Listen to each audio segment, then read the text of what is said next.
ஆகாஷ்வாணி.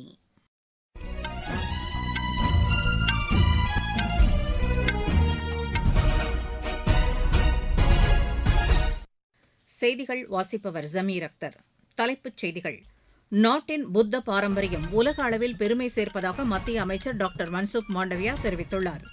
வந்தே மாதரம் தேசிய பாடலின் கௌரவத்தை பாதுகாப்பது தொடர்பான தீர்மானம் புதுதில்லியில் நடைபெற்ற பிஜேபி கூட்டத்தில் நிறைவேற்றப்பட்டது. உச்சநீதிமன்றத்தில் நடைபெற்று வரும் லோக் அதாலத் நிகழ்ச்சியின் முதல் நாளில் 400க்கும் மேற்பட்ட வழக்குகளுக்கு சமரச தீர்வு காணப்பட்டுள்ளது.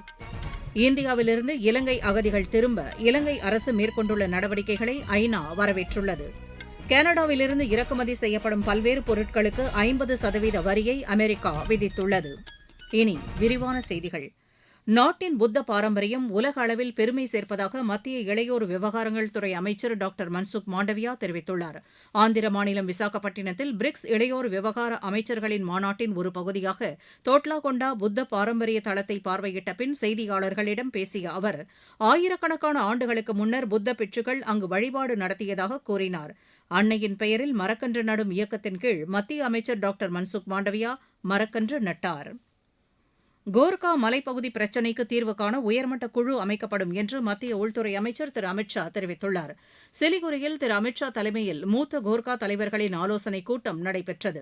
இக்கூட்டத்தில் மேற்குவங்க மாநில தலைமைச் செயலர் திரு மனோஜ் அகர்வால், புலனாய்வு அமைப்பு இயக்குநர் மகேஷ் தீக்ஷித், மாநில அமைச்சர் திரு பிஷால் லாமா உள்ளிட்டோர் கலந்து கொண்டனர்.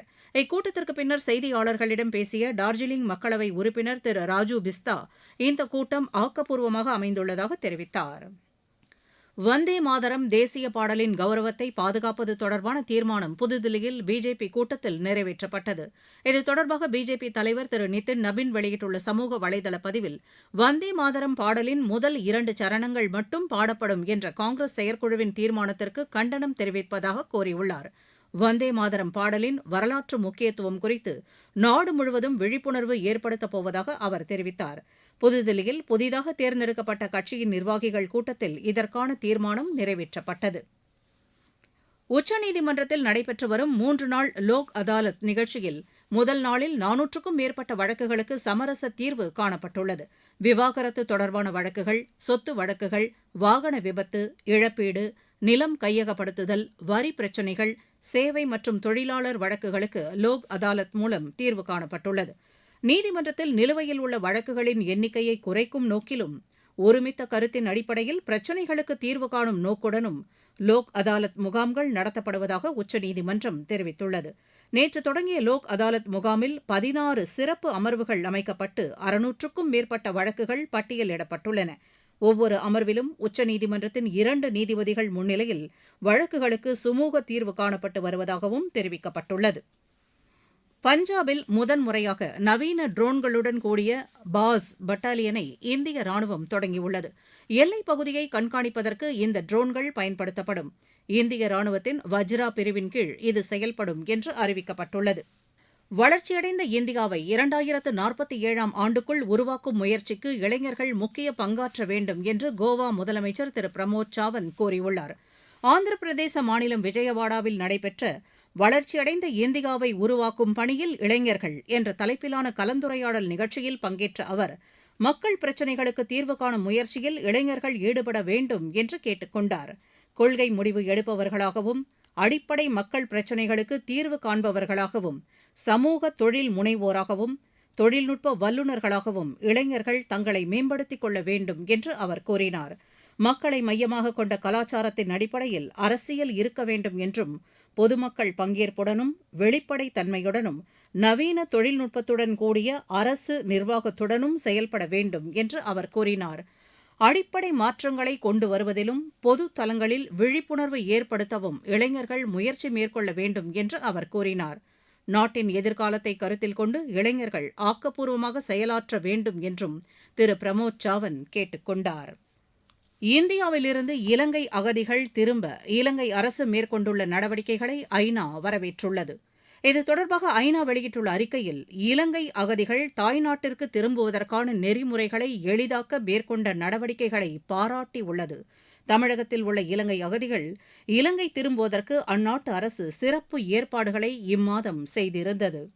நீங்கள் கேட்டுக்கொண்டிருப்பது ஆகாஷ்வாணியின் செய்தி அறிக்கை. ஊரக வளர்ச்சிக்கான புதிய அத்தியாயம். வளர்ச்சியடைந்த இந்தியாவிற்கான ஊரக வேலைவாய்ப்பு உறுதி மற்றும் வாழ்வாதார சட்டம் செயல்பாட்டிற்கு வந்துள்ளது. இந்த சட்டம் வருடத்திற்கு 125 நாட்கள் வேலையை உறுதி செய்கிறது. இதில் வாரந்தோறும் ஊதியம் வழங்கப்படுவது கட்டாயமாக்கப்பட்டுள்ளது. நாள்தோறும் குறைந்தபட்சம் 300 ரூபாய் ஊதியத்தை இந்த சட்டம் உறுதி செய்கிறது. பணி முடிந்த 15 நாட்களுக்குள் ஊதியம் வழங்குவதை உறுதி செய்வதற்கான அம்சங்களும் இதில் இடம்பெற்றுள்ளன. ஊதியம் காலதாமதமாக வழங்கப்பட்டால் அதற்கான இழப்பீட்டுத் தொகைக்கும் இதில் வகை செய்யப்பட்டுள்ளது. வளர்ச்சியடைந்த இந்தியாவிற்கான பயணத்தில் மோடி அரசு தொடரும் சீர்திருத்த நடவடிக்கைகள். கனடாவில் இருந்து இறக்குமதி செய்யப்படும் பல்வேறு பொருட்களுக்கு 50% வரியை அமெரிக்கா விதித்துள்ளது. இதற்கு பதிலடியாக அமெரிக்க பொருட்களுக்கு வரி விதிக்கப்படும் என்று கனடா பிரதமர் திரு மார்க் கார்னே தெரிவித்துள்ளார். அமெரிக்காவிலிருந்து இறக்குமதி செய்யப்படும் ஹாக்கி மட்டைகள் உள்ளிட்ட பல்வேறு பொருட்களுக்கு வரி விதிக்கப்பட்டுள்ளது. எஃகு, அலுமினியம், வாகனங்கள் உள்ளிட்ட பல்வேறு பொருட்களுக்கு வரிச் சலுகை அளிக்க வேண்டும் என்று கனடா வலியுறுத்தியுள்ளது. இது தொடர்பாக இரு நாடுகளுக்கு இடையே பேச்சுவார்த்தை நடைபெற்று வருவதாகவும் கனடா கூறியுள்ளது. அமெரிக்காவின் கலிபோர்னியா மாகாண சட்டமன்றத்தில் நவம்பர் 8ஆம் தேதி தீபாவளி பண்டிகையை கொண்டாடுவதற்கான தீர்மானம் நிறைவேற்றப்பட்டது. இந்த தீர்மானத்தில் தீபாவளி பண்டிகையை அனைத்து தரப்பு மக்களும் இணைந்து கொண்டாட வேண்டும் என்றும் தெரிவிக்கப்பட்டுள்ளது. அமெரிக்கா வாழ் இந்தியர்கள் மற்றும் இந்திய வம்சாவளியினர் கோரிக்கையை ஏற்று தீபாவளி பண்டிகையை கொண்டாடுவது என தீர்மானம் நிறைவேற்றப்பட்டுள்ளதாக தெரிவிக்கப்பட்டுள்ளது. தீமையை நன்மை வென்றதன் அடையாளமாக தீபாவளி பண்டிகை கொண்டாடப்படுவதாகவும் சவால்களை எதிர்கொண்டு வெற்றி பெறுவது நேர்மறையான சிந்தனை, மனித நேயம், இரக்க குணம் ஆகியவற்றை வெளிப்படுத்தும் வகையிலும் இப்பண்டிகை அமைந்துள்ளதாக தீர்மானத்தில் கூறப்பட்டுள்ளது.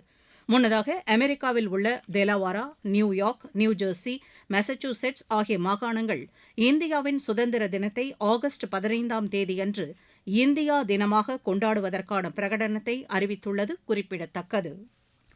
பாகிஸ்தான் ஆக்கிரமிப்பு ஜம்மு காஷ்மீரில் அந்நாட்டு ராணுவ தாக்குதலில் பாதிக்கப்பட்டுள்ள மக்களுக்கு பாதுகாப்பை உறுதி செய்ய வேண்டும் என்று பிரிட்டிஷ் நாடாளுமன்ற உறுப்பினர்கள் ஐநாவிடம் கோரிக்கை விடுத்துள்ளனர். ஐநா பொதுச் செயலாளர் திரு ஆண்டனியோ குட்ரஸுக்கு பிரிட்டனின் 70 நாடாளுமன்ற உறுப்பினர்கள் அனுப்பியுள்ள கடிதத்தில் பாகிஸ்தான் ராணுவ தாக்குதலால் அப்பாவி பொதுமக்கள் அடக்குமுறைக்கு உள்ளாவதாகவும் ராணுவத்தின் கடுமையான தாக்குதலில் பலர் காயமடைந்திருப்பதாகவும் அதில் தெரிவிக்கப்பட்டுள்ளது. அந்த பகுதியில் தகவல் தொடர்பு முற்றிலுமாக முடக்கப்பட்டுள்ளதாகவும் மக்களுக்கான அடிப்படை தேவைகளை பூர்த்தி செய்வதில் சிக்கல் ஏற்பட்டுள்ளதாகவும் தெரிவிக்கப்பட்டுள்ளது. அப்பகுதியில் அமைதியை நிலைநாட்டவும் மக்கள் சிரமமின்றி தங்கள் பணிகளை மேற்கொள்ளவும் வழி ஏற்பட வேண்டும் என்று அதில் வலியுறுத்தப்பட்டுள்ளது. பொதுமக்களை ராணுவம் தன்னிச்சையாக கைது செய்யும் நடவடிக்கைகளை நிறுத்துவதற்கும் ஐநா தலையிட்டு நடவடிக்கை எடுக்க வேண்டும் என்றும் பிரிட்டனின் நாடாளுமன்ற உறுப்பினர்கள் கேட்டுக் கொண்டுள்ளனர். கிழக்கு மத்திய பிரதேசத்தில் அடுத்த 24 மணி நேரத்தில் மிக கனமழைக்கு வாய்ப்புள்ளதாக இந்திய வானிலை ஆய்வு மையம் எச்சரிக்கை விடுத்துள்ளது. தில்லி, ஹரியானா, சண்டிகர், பஞ்சாப், இமாச்சல பிரதேசம், ஜம்மு காஷ்மீர், லடாக் ஆகிய பகுதிகளில் கனமழை பெய்யக்கூடும் என்றும் தெரிவிக்கப்பட்டுள்ளது. பீகார், சத்தீஸ்கர், ஒடிஷா, மேற்குவங்கம், உத்தராகண்ட் மற்றும் வடகிழக்கு மாநிலங்களில் அடுத்த 3 நாட்களுக்கு கனமழைக்கு வாய்ப்புள்ளதாகவும் தெரிவிக்கப்பட்டுள்ளது.